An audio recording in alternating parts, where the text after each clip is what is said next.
Hey, it's Robert Earl, DigitalAgentShow.com, and in this video, I'm going to show you how in 7 steps you can get your California real estate license.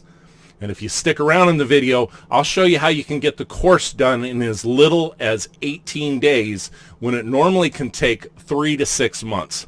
So let's get started with the steps. The first is you must meet the minimum requirements to be eligible to be licensed.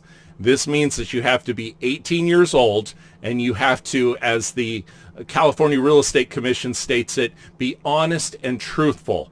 Convictions of a crime may result in the denial of a license. So if you've had everything in your past experience, you're going to want to check with the Real Estate Commission about the specifics of it. Another agent, another broker, they're not going to be able to answer for you whether or not you would be denied or whether or not you would be eligible. So if you've met this criteria, you're now eligible to complete an approved 135-hour pre-licensing education package. And I'm going to talk about the differences of the package and what's made up of that, but know that in this particular step, you have to complete 135 hours of pre-licensing education. Step 3, you would then apply for the salesperson examination. So you have to pass the each module that you take, you have to pass a test to complete that module, but then there will be an independent state/national exam portion that you have to take and you have to pass. Step 4 is you're going to submit fingerprints for a criminal background check. A lot of states are going to this, and this is something where you have to go through, get your fingerprints, and be able to submit them in.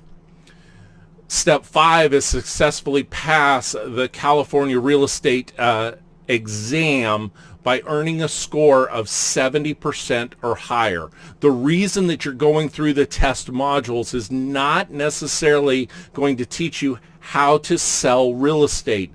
You need some principles, you need some foundational items that you understand about how agency works, who works for who in a transaction, how a broker works, how a salesperson works, who represents the different parties, fair housing, mathematical calculations, how is property determined from surveying and titled, how does it pass from one person to another being sold, these types of principles. And this information needs to be recalled. You have to be able to recall what you've memorized in a multiple choice format. So there also comes the test taking skills. And so as I talk about the courses in just a little bit, I'm also going to touch upon the exam prep that you need to go through.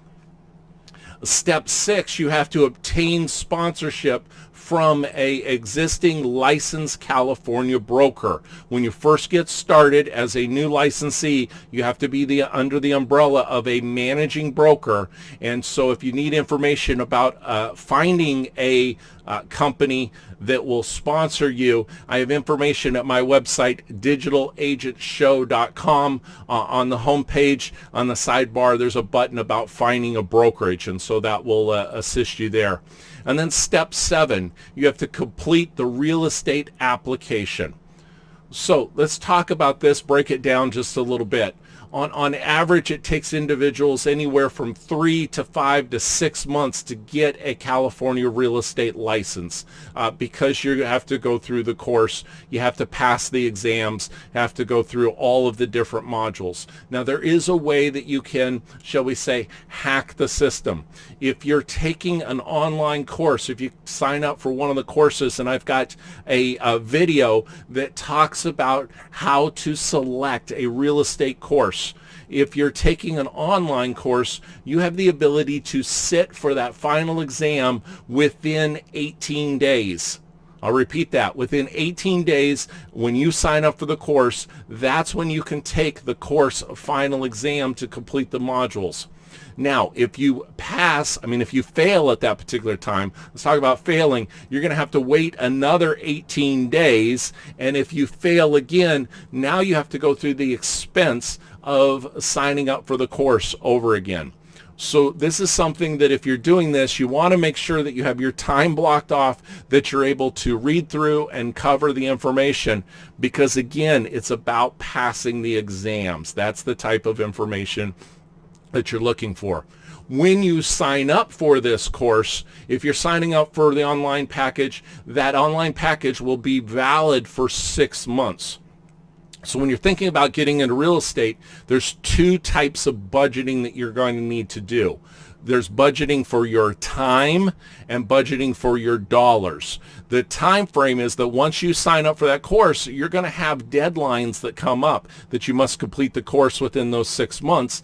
And then what holds up some individuals is they scrape together the money to be able to buy the course, but they didn't go and have the funds to go through the entire process to activate their license and get up and running in their real estate business.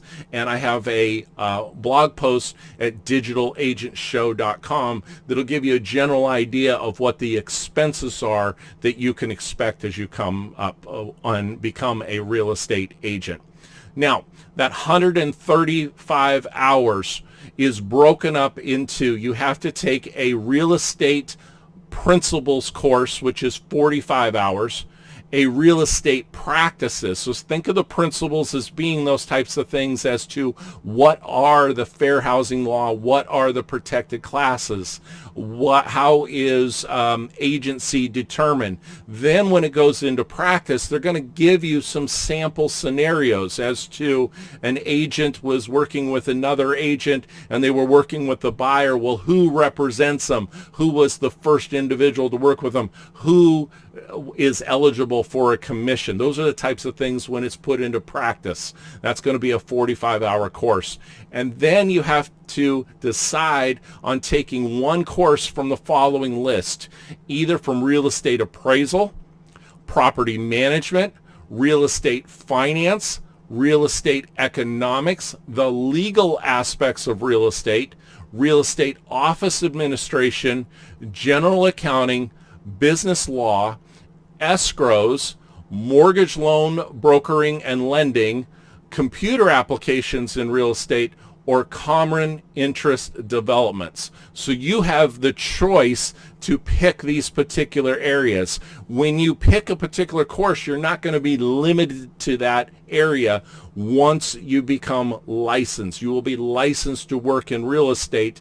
This will just give you some specialties. So if you're better with math, you might look at the accounting, you might look at the financing. If you're memorizing or you have a legal background, those types of things, then the business law may be something that you look at, or if you're thinking about going into commercial real estate.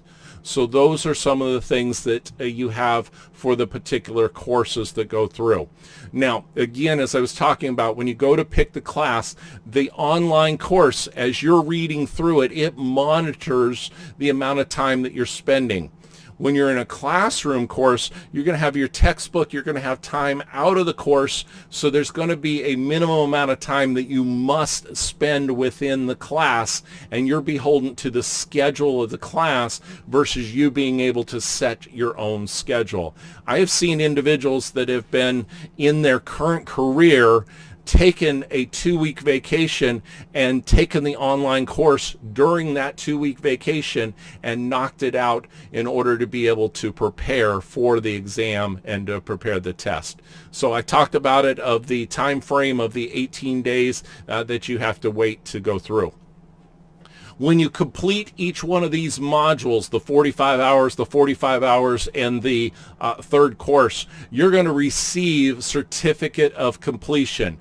You want to make sure that you keep a copy of the certificate of completion, because you're going to have a copy. You're going to also provide this to the testing center. The testing center is going to need your certificate of completion, that you've passed that course, before you can then sit for the exam.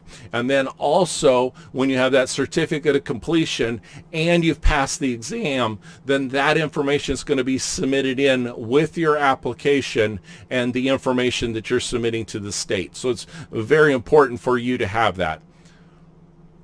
So These are the 7 steps for you to be able to get your California real estate license. You've got to meet the pre-requirements of 18 years of age and be in good standing.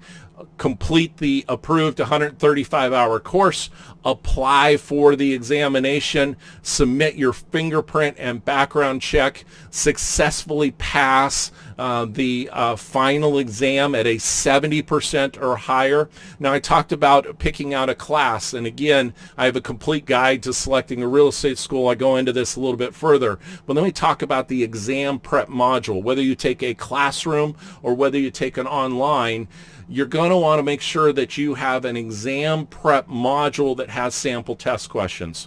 And the reason for this is you want to be able to put yourself under pressure of setting the timer to 30 minutes, 45 minutes, an hour, because the final exam is going to be timed, and you want to go through these sample test questions over and over and over again.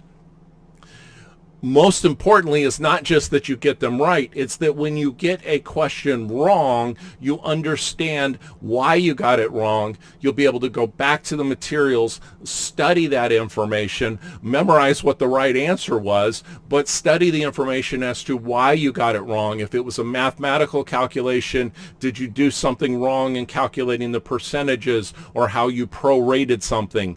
If it was a fair housing law, did you forget one of the protected classes or a year that they were looking for? Those types of things. So it's most importantly is, what did you get wrong? That way, as you start to take these test questions, you'll re-see some of the questions, you'll understand it. When you're passing at home at a 90-95% standpoint, then when you go to take that independent test, you're going to be nervous, you're going to forget some information, might have a little bit of a brain fade while you're sitting in there. It's nerve-wracking because this is what you're looking to do in your new career. Even if you forget some of the information, you're still going to pass at that 70% or higher, and you don't want to get in this situation where you're having to retake the test. Step 6, obtaining sponsorship, and step 7 is completing that full license application. Now, in step 6 and 7, a good broker that's used to working with new agents, and I have a video, a webinar that I recently did that gives you the entire process, not just getting your real estate license, but how to get up and running and successful, what questions to ask a brokerage. I would encourage you to set aside some time and take a look at that as well. I'm going to have a link to it here in the video so that you can watch that and get all of the information that you need, because that broker is going to help you in making these applications and other applications that I talk about when you're in there, and you need to be associated with a broker in order to make those other applications. So there you have it. How to get your California real estate license, a little hack as to how you can get through this sooner rather than later, not having to take the long period of time. The real estate market is doing fantastic. Doesn't matter if it's an up market, down market, people need to move, people need to sell, and why not you being the agent that is there to assist them? So until next time, make it a great day.